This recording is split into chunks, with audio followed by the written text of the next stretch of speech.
swag, saucy drippin' swag goo. You got the swag, saucy drippin' swag goo. You got the swag, saucy drippin' swag goo. You got the swag, saucy. You got the swag, saucy. You got the swag, saucy. You got the swag, saucy drippin' swag goo. You got the swag, saucy drippin'. Got the swag, saucy drippin'. Got the swag, saucy drippin' swag goo. All right, no doubt. What's up, gamers? It's your boy Blacksmith. Once again, we are back with the Gswag podcast, the podcast with the most swag on the whole entire internet. I'm here with some special guests tonight. We have the return of my boy, my mellow, Coin Bees. What's up, my dude? What up, y'all? Not much, man. Just chilling, you know. He's back playing games, doing schoolwork. You know? Staying swag fresh. And we have a special guest with us tonight, man. You know, this dude is a Brooklyn native. He's somebody that I'm really proud of right now, man. Will Santiago, aka AkilleezMight, is in the building, y'all. Hey, what's going on, y'all? Glad to be here, man. If you don't know, if you've been living under a rock, Will is the new winner of the Tester Season 3. He fought hard. It was a grueling fight. But we're going to get into that a little later. First off, what I wanted to discuss with you guys was some of the specs that came out for the PlayStation 4. And I don't know if you guys have heard talking like some real high grade, you know, master computer type components. it's really looking sick. Like an AMD A8 processor, you know, or Radeon 7670 GPU. What was that? The engine that it had in it? Yeah. It was some crazy engine 3 or some shit like that that it was supposed to have. That was supposed to be dope, like some cutting edge shit. I was reading that shit. I was actually reading about it today. It's supposed to be real dope. A Bugatti engine? Not it. I don't know, like the cryo engine or I don't know, some shit like that, man. It's crazy. From what I heard, I was just touching on like the processor and the graphics card. But I heard from rumors that they're gonna have like off the shelf parts you could actually upgrade it like a computer. What? Yeah. That's nuts. That's beyond. But my question to you guys, are you really ready for the next gen? Have you had enough of the graphical level that this current gen is giving you? Let me ask Will. Let me shoot that to Will. Like, are you ready for next gen? I mean, honestly, I still think there's definitely still room for improvement on what we have now. You know, I know there's a lot of developers that are like, hey, you know, we're ready to jump into the next gen, but you know, I mean, if it ain't broke, don't fix it. You know, I think maybe in like 2 years we can do that. We can jump into the next gen. But right now, I mean, you know, the PS3 is still kicking ass, and it's still, you know, it still has untapped potential, you know, and it still has room to grow. So, but I mean, you know, I'm not one to downplay, you know, like if they want to bring it out, they want to bring it out because that means there's going to be more dope ass games and something, you know, even better than what we have. So I'm kind of on the fence with it, you know, but I just want to wait to see, you know, what they're talking about and get more info before I actually really like jump on a bandwagon or you know, of being in favor for or being against it.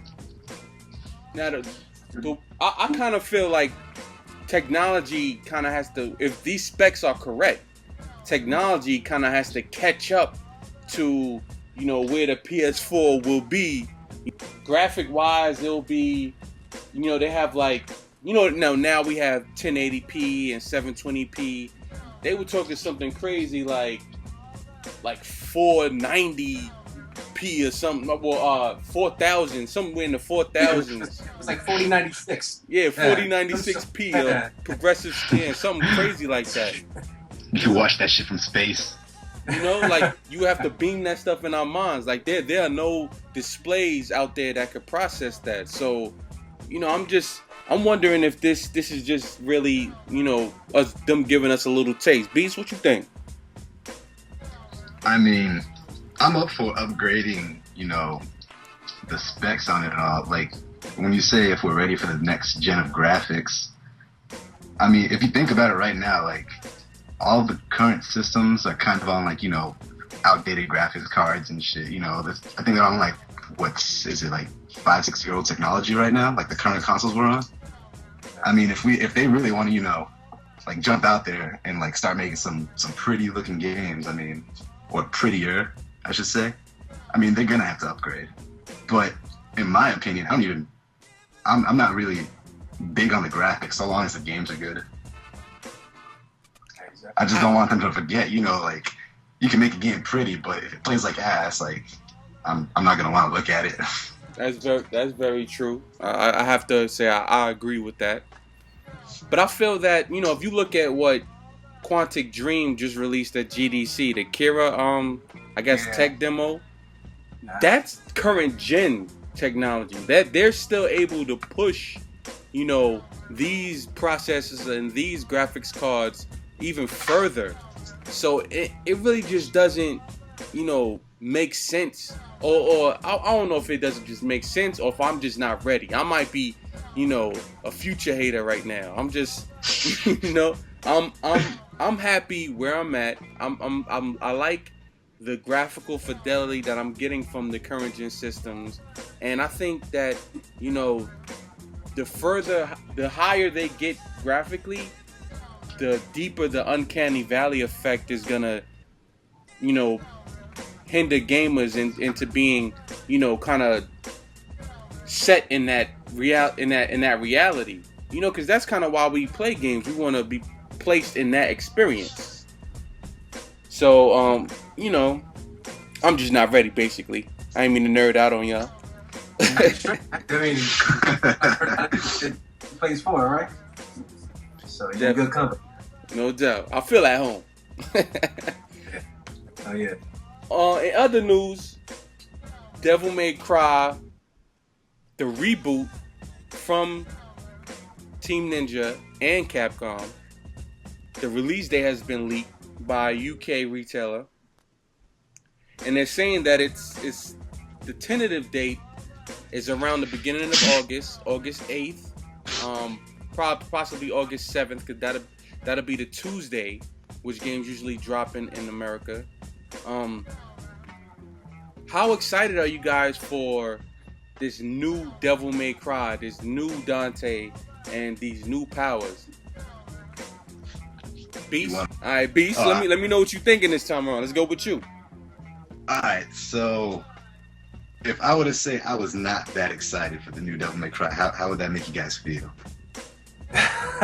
Well, I mean, I wouldn't be too mad because when I first saw it, back in the day when they first, you know, showed the first screenshots, I wasn't too impressed either. Because I'm a big DMC head, man, and I feel the direction they decided to take this. But after I saw some, you know, some new stuff and you know, they went into depth, I was definitely, you know, I'm more intrigued about it, I'd say.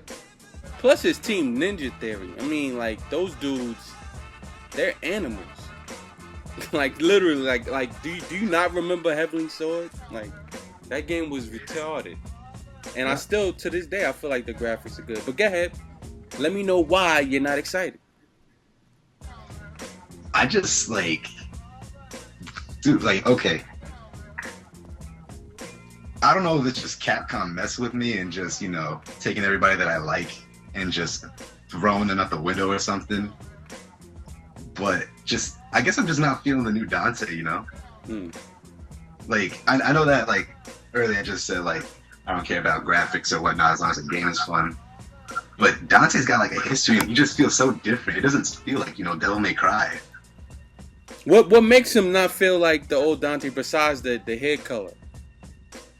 Oh no, it's just the hair color. That's it. No, I'm just.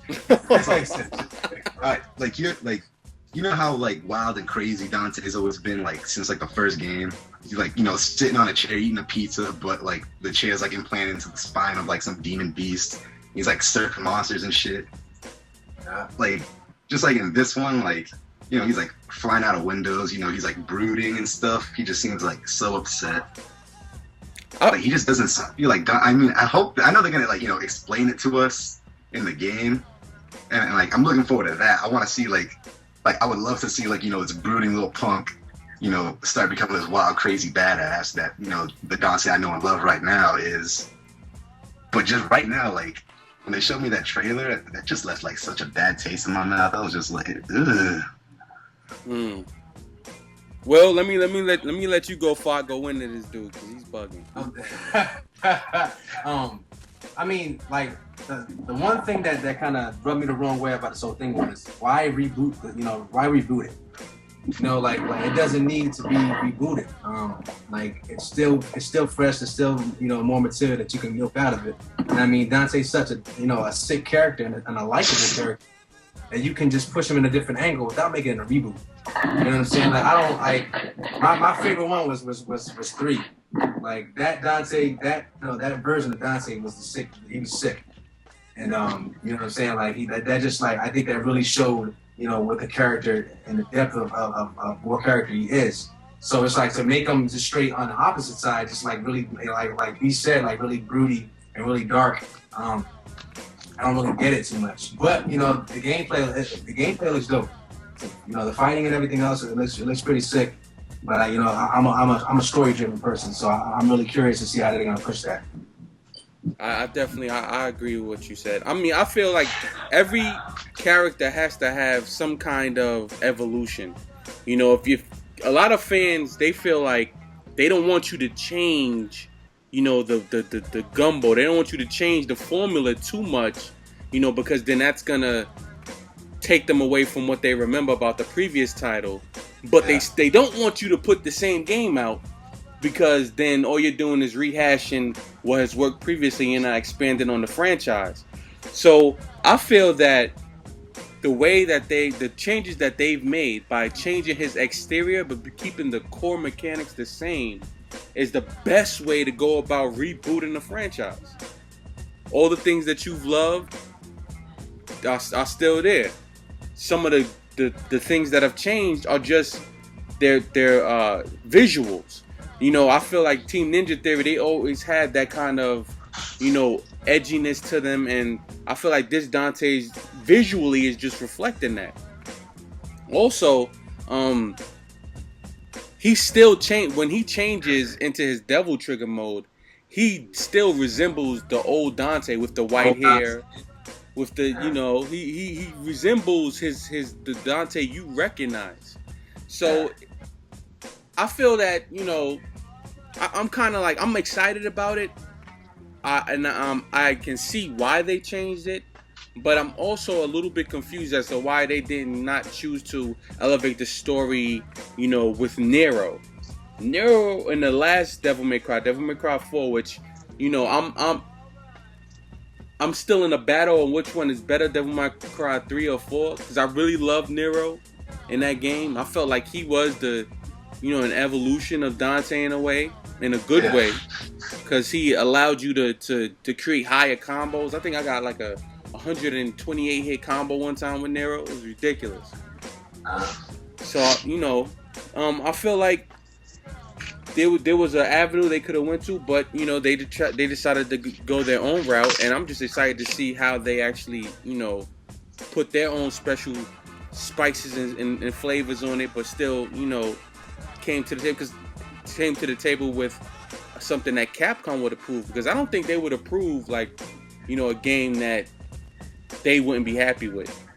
Yeah. They quick to cancel something. But go ahead, what were you saying?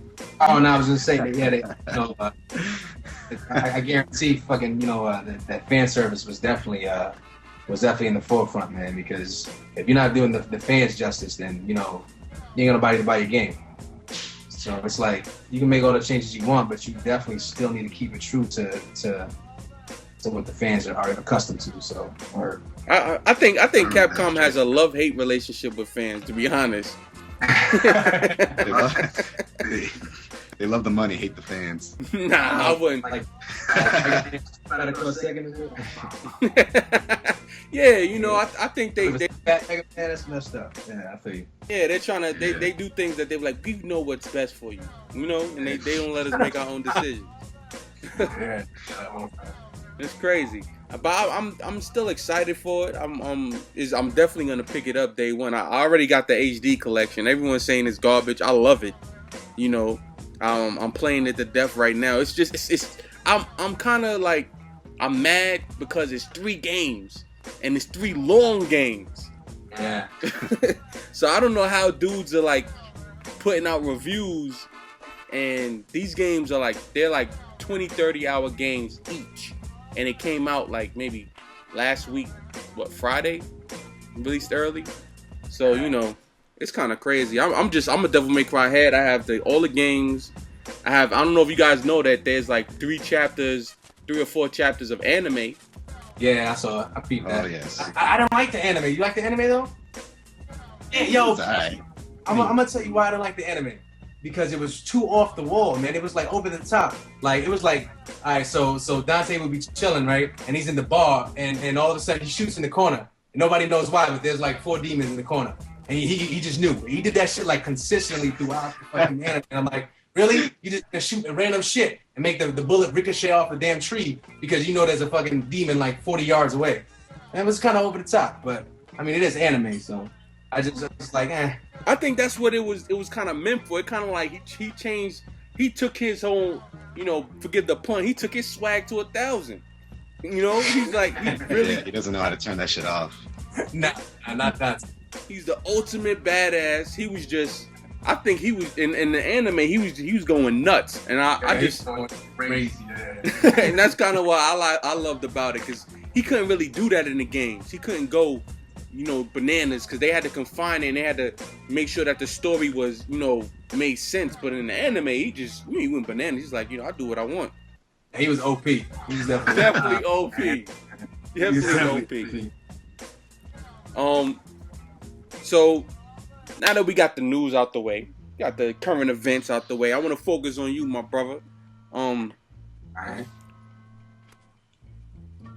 How do you feel about, you know, everything that's happening and everything that has happened, you know, in as far as like the tester experience? Like it's weird, man, because you know we filmed back in November, right? So I was supposed to actually be heading out to Pakistan for a year, like right before I actually went on the show. Like I tell everybody, I'm like, it was a whim that I actually applied. I was on vacation and I was reading joystick.com and I saw the post or whatever, and I just say, why not? So this is not the direction I had for my life, like last year, like at all. So to come from there, not even thinking about this, to now, where I'm at, and it's just like at the forefront of my life now. It's just taking over. It's just crazy, man. It's just like, it was such a great experience. And even just watching it and getting the fans' reactions, it's just I've never been in that situation before. So it's I read a lot of the stuff, man. A lot of what people say, and for me, it's been positive. For the most part, a lot of people have had really positive reactions to me, and as far as regarding me as somebody to look up to or whatever, I've never had that before. You know what I'm saying? I come from a spot where that's not, the average person doesn't get that. So, for me to come from that to now, being in the military, and yeah, I was a hero in my family's eyes, you know what I'm saying? But, to do that and then come to this right here, where a lot of people are just, like, hey man, we really, appreciate your attitude and, your leadership and da-da-da-da. That's just, it means the world to me, man. It's just, it's a feeling that I can't describe because I've never had it. And it's like, I look up to people and I wonder how they feel, when they're in that position. And now I'm in that position, and it just feels great, man. You definitely have a humble quality to you that it's hard not to disrespect. You don't necessarily rub people the wrong way, regardless of whatever subject you're talking about. Because at first I wasn't gonna watch it. You know what I mean? I don't know if I could give you a little bit of backstory. Me and Beast we were on the tester, and we actually got kind of high. I think we were in the top 30, Beast. We made it to like the last round, I think. Yeah, Beast was like, you are higher than me at one time. Yeah, I recognize Beast from his name on the voting thing, right? Yeah. Oh, hey, what's up, bro? And I really didn't like. At first, I really didn't, find any appeal in anybody, that was on the cast. But then as I started watching them on, I started to see how you interacted and how your whole swag and the way you played things out and the way you kept it funky, but still you kind of justified, the reasons why you felt certain ways. You kind of made it the most interesting in my personal opinion. And this is before I even knew you was from BK. You know what I'm saying? Before I knew anything. So, I'm not gonna lie, I felt like, out of everyone up there, you definitely was the most, I guess, appealing to root for. You know what I'm saying? Yeah. And that's basically it, man. I don't mean shine you up. I'm just being 100% honest. You know what I'm saying? Appreciate that, man. Like, going in there, man, I just wanted to, like, that's what got me on. Like, I didn't make it nowhere near like any of the top like things on the voting. I had like fucking like 300 votes. You know what I'm saying? Like, but what I tried to portray in my little video was that, this is me. I got heart. You know what I'm saying? And I'm just gonna be me. On the show. This is who I am. And if you like it, you like it. If you don't, you don't. You know what I'm saying? But I'm always gonna be true to who I am. And I'm not gonna step on anybody's toes. I'm just gonna play it to where, look, this is a competition. I gotta do X, Y, Z to win. I'm gonna do it. But I can do it without, throwing somebody under the bus, talking shit. I can do that without doing that. I can win without that. And I think I proved that. So you definitely did that. It was some episodes there I thought, what I mean, I'm be real with you. When I was watching it, right? And Beast, you chime in when you want to. You know what I'm saying? I was watching it, and for a minute, like, you know what I'm saying? Because Skyden, she always, I'm from New York, I'm NY, so, automatically I was like, yo, NY, kid, all day. I'm bound. You know what I'm saying? So I was rooting for her, but then as I saw, like, how things played out, and how, what happened. I don't want to spoil it for anybody that didn't watch it, but how I played out with her, I felt like, I don't know, I felt kind of weird. Like, I didn't see that kind of bond, you know what I'm saying? That kind of New York flavor that, you know what I mean? Usually New York dudes try to, we try to look out for each other. Oh, yeah. It's just that, all right, so we all came in there with a strategy, right? If you were smart, you did. You know what I'm saying? Like, my strategy was just, like in the first, couple challenges, just like back off, play the background and just be observant and see what everybody's strengths and weaknesses were. And just dissect them like that. So that way I know, who to really motivate and who to, you know what I'm saying, kind of shy away from. Because, like, I love Subscribing to Death, man. She's a cool chick. But it's a competition at the end of the day. And it's like, she was really fierce, and there's only 12 of us, right? So you had that kind of, if you have that kind of attitude, she's just like, she's really vibrant, she's really loud. She's a New Yorker, you know what I'm saying? That's how we are. But when you're in an environment where it's like really closed, you stand out. And she kind of stood out for the wrong reasons. She could have done it to where her personality shined, but she didn't take that angle. She wanted to be the loud in your face. I don't care what the fuck anybody thinks. And you can do that, but you know what I'm saying? Like, in that closed environment, in that kind of controlled environment where there's only 12 of us and each of us gets kicked off every single challenge, like, you got to kind of humble back. You got to just stay humble and just kind of contain yourself. Because I'm a loud dude. But when it's time to work and it's time to really be serious, I know how to turn that shit off and just really focus. So that's why you might not have seen that, out of me, like that whole straight New York like vibe from me. Because I try to downplay it so that way it wasn't a spotlight on me for negative reasons. You know what I'm saying? Yeah. I definitely see how, the difference in both of you guys' tactics. Like, she was really straight on abrasive. You know what I'm saying? Yeah. And didn't care. That's a perfect word. Yeah.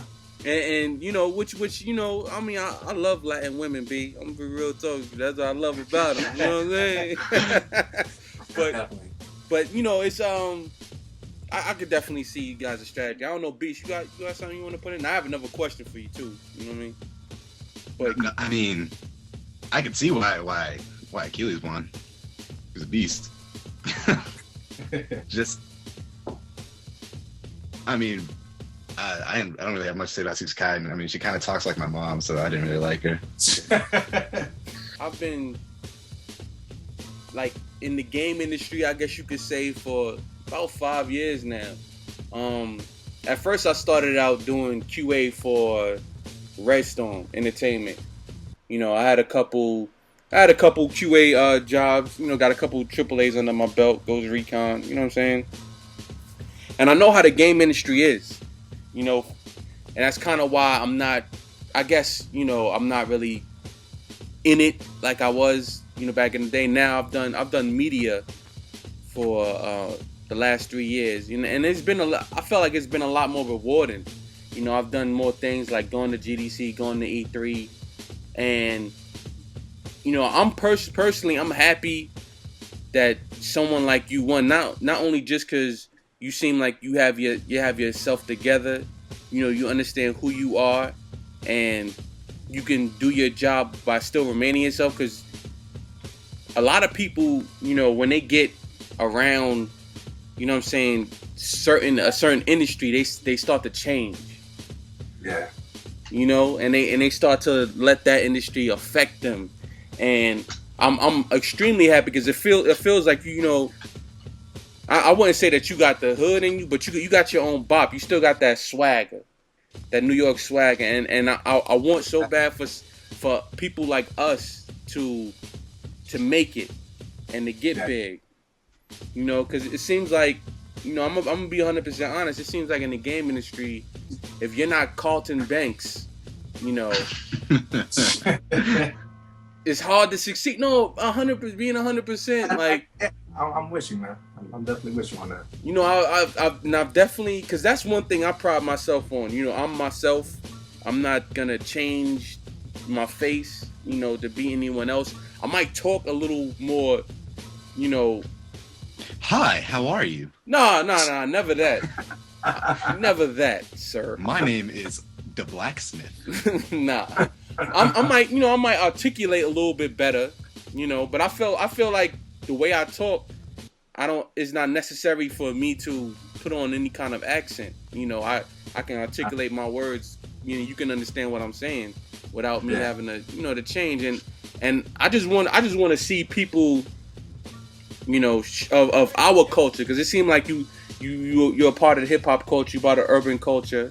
Man, I'm done. You know, and I want to see that, you know, that segment, because it's a small segment, real small, and you know, I want to see that segment shine and grow just as much as, you know, as any other segment. I just don't want, you know, the game, and even though I know a lot of people, you know, who are tattooed out, have the tribal marks and the big hoops in their ear, and you know, and snake bite lips, you know what I'm saying, and some of them are cool people, you know. Yeah. But everyone in the game industry doesn't have to look like that or act like that. Yeah, true. You know, and it seems like, but in some ways it seems like that's what they want. You know, and I've always felt like the game industry is the one place that is as much of a melting pot, or should be as much of a melting pot as New York is. Yeah, it should. I mean, you know what? Like any aspect of life should be like that, man. Like. That's why I'm so grateful, and I pride myself being from New York, because, you know, being raised there, it's like I'm so tolerant of every, like, any kind of personality. Any kind of personality that I come across, like, I'm so tolerant and I can vibe with. I can find, you know, a common ground with. You know, and then just being in the military, that just pushed it even further, because I was able to branch out and go to places I had never been. I was able to go overseas and interact with people from there. So it was like, you know, now I'm so well-rounded and so just like understanding of other people's cultures and other people's backgrounds, and it's ridiculous.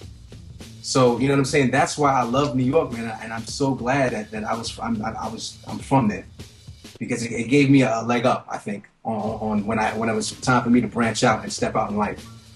So, yeah, man, definitely. You making me smile, my dude. You making me smile.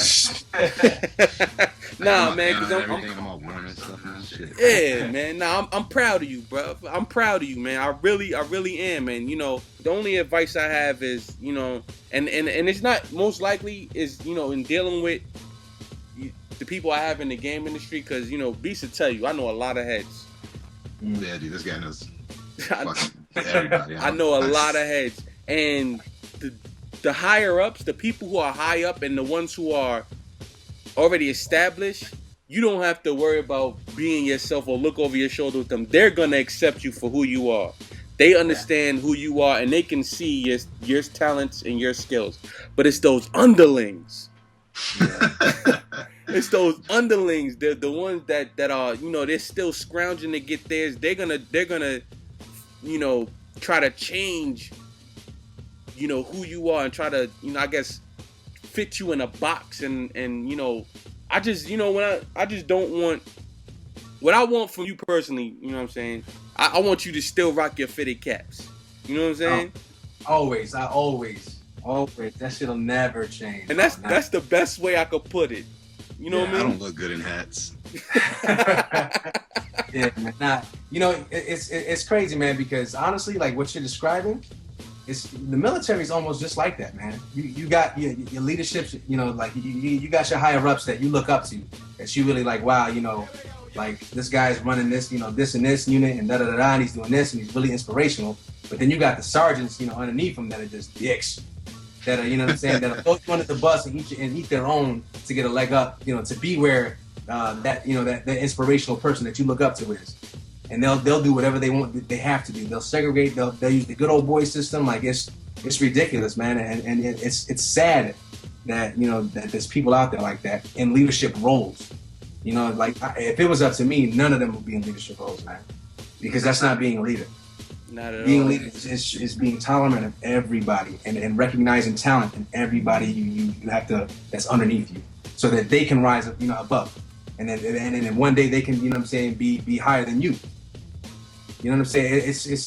It's crazy sometimes, man. But I definitely want to make everyone proud, man. Like I got a lot of people that wanted to be where I'm at. You know what I'm saying? So I got an obligation to make them proud and to live up to their expectations, because I don't want to let anybody down, especially my family. You know what I'm saying? That's number one. So, I'm definitely, do my best and put my best foot forward, and stay humble, man, because that's all you have to do.